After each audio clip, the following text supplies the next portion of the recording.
Hi, my name is Ahmed and I am the Operations Manager at FleetSpark. This is video 23 in our Trucking 101 series. In the previous video, we explained how owner-operators manage trucking cash flow so they can keep their trucks moving while waiting to get paid for loads. In this video, we explain how to get a commercial driver's license, also known as a CDL, which is the license required to operate commercial trucks in the United States. A CDL is required to operate heavy commercial vehicles, such as tractor-trailers, large straight trucks, and buses.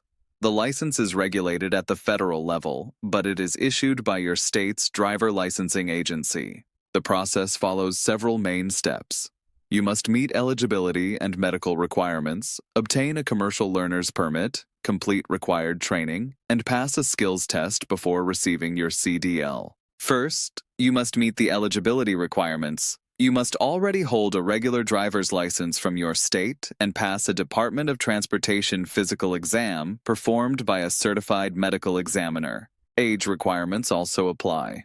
In most states, you must be at least 18 years old to drive commercially within your state and 21 years old to drive across state lines or haul hazardous materials. You will also need to provide documentation such as proof of identity, proof of residency, and your social security number when applying for a CDL. The next step is obtaining a commercial learner's permit, often called a CLP. To get a CLP, you must study your state's CDL manual and pass several written knowledge tests at the DMV. For a Class A CDL, the written tests usually include general knowledge, air brakes, and combination vehicles. Once you receive your learner's permit, federal law requires new drivers to complete entry-level driver training, also known as ELDT, from an approved training provider. ELDT includes both theory instruction and behind-the-wheel training on a driving range and public roads. After completing training and holding your learner's permit for at least 14 days, you can take the CDL skills test.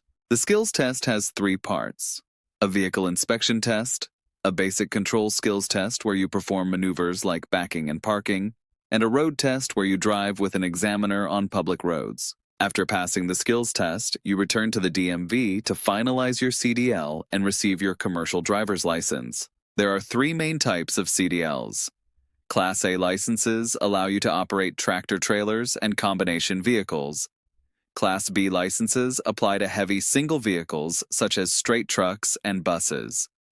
Class C licenses are used for smaller vehicles carrying passengers or hazardous materials. Drivers can also add endorsements to their CDL. These allow you to haul specialized cargo such as hazardous materials, tanker loads, double trailers, or passenger vehicles. While federal law sets minimum standards, CDL requirements can vary slightly by state.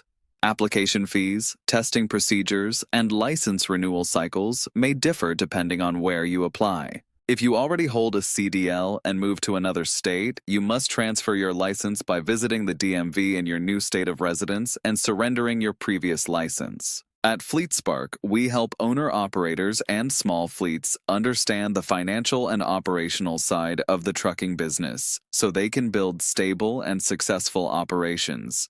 If you're ready to move forward, contact us at FleetSpark. Thank you for watching, and I'll see you in the next video.